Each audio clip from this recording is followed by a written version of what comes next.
Hey, hello everybody. This is Douglas from D&E Firearms. Welcome. Please like and subscribe to this video. It'll help get the algorithm to be in our favor and get in touch with more and more people. Thank you. Today, right now, I'm going to do a really short video on disassembly of a Smith & Wesson M&P 40. All it will be the disassembly. I'm going to put another video, short one for cleaning and another one short one for putting it back together.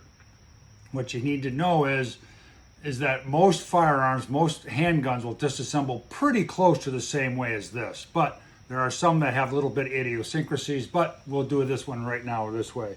First and foremost, you have to make sure your firearm is clear, unloaded.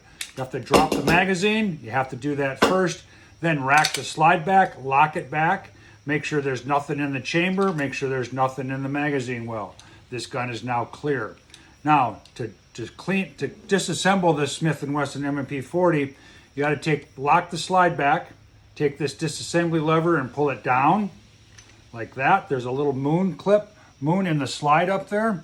That's what you need to have it locked back to do that. Then what you need to do is you need to put the slide forward. You need to press the trigger, make sure it's pointed in a safe direction, and the slide will come right off. This is all you need to do with the frame of the firearm. To take the slide apart a little bit, you got to take the recoil mechanism spring off and the guide rod out. That's all you have to do is just push it towards the butt muzzle of the firearm a little bit, and it'll come right out. To pull the barrel out, you just pull it forward a little bit. You have to have it drop, or you got to pull it over because there is a bit of a notch there. Pull it that way and just lift it right out and back it out, and you're done. That's all you have to do to disassemble the Smith & Wesson M&P, and so you'll end up with essentially 5 pieces.